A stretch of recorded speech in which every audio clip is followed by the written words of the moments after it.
กแห้งครับพี่น้องเอ้ยบางพีสมุทรปราการตกไปครึ่งชั่วโมงแล้วน้ำท่วมสวนคอยแล้วนั่น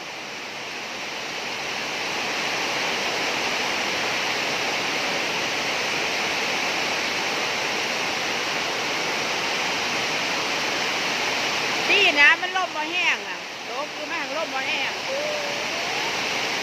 ไปครึ่งชั่วโมงแล้ว